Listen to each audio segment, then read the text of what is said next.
अर्थसंकल्पीय अधिवेशनाच्या पूर्वसंध्येला आयोजित चहापाण्याच्या कार्यक्रमावर विरोधक सत्ताधाऱ्यांना घेण्याची शक्यता असून मात्र विरोधक आम्हाला काय घेणार, आम्ही पूर्ण त्यांना घेऊन टाकलाय अशा शब्दात मंत्री गुलाबराव पाटील यांनी विरोधकांवर निशाणा साधलाय। तर विरोधक हे फुटत असून आणखी 6 ते 7 आमदार फुटणार असल्याचा मोठा गौप्यस्फोट गुलाबराव पाटील यांनी केला असून योग्य वेळी आमदारांची नावे सांगणार असल्याचंही गुलाबराव पाटील म्हणाले। भाजपाचे प्रदेशाध्यक्ष चंद्रशेखर बावनकुळे यांनी लहान लहान पक्ष संपवा असे वक्तव्य केले होते, मात्र बावनकुळे यांचे हे व्यक्तिगत मत असल्याचेही मंत्री गुलाबराव पाटील यांनी म्हटलंय। सरकारने योग्य पद्धतीने मराठा समाजाला न्याय दिला असून आरक्षण देताना संपूर्ण राजधानीत त्याच पाठिंबा दिला आहे, त्यामुळे राज्याला ब्रिटिश न धरता आंदोलन शांततेत संपवावं अशी विनंती मंत्री गुलाबराव पाटील यांनी जरांगे पाटलांना केली आहे।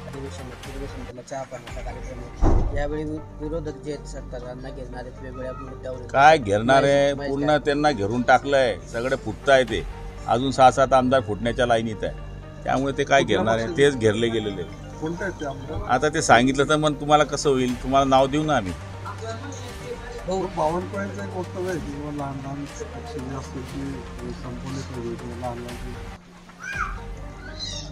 ते त्यांचं व्यक्तिगत मत असावं।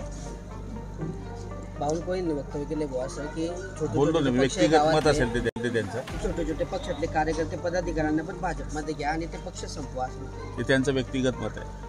जरांगे पाटलांची आज परत त्यांनी सभा घेतली, बैठक होते, मराठा आरक्षणाबद्दल ते निर्णय घेण्याची काही वेगळा निर्णय घेण्याची। आमचं जरांगे पाटलांना हेच आव्हान आहे की 50% समाज आता असाही ओबीसी मध्ये आहे आणि 50% समाज जो राहिला आहे त्याला 10% रिजर्वेशन दिलेलं आहे।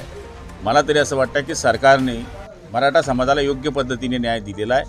त्यांना आमची नम्र विनंती आहे की लोकांना वेटीस न धरता ओबीसी समाजाने कुठे विरोध केलेला नाही, रिजर्वेशन देताना सगळ्यांनी पाठिंबा दिलेला आहे, त्यामुळे राज्याला वेटीस न धरता आपण हे आंदोलन शांततेने संपवावं अशी विनंती आम्ही त्यांना करतो आहे।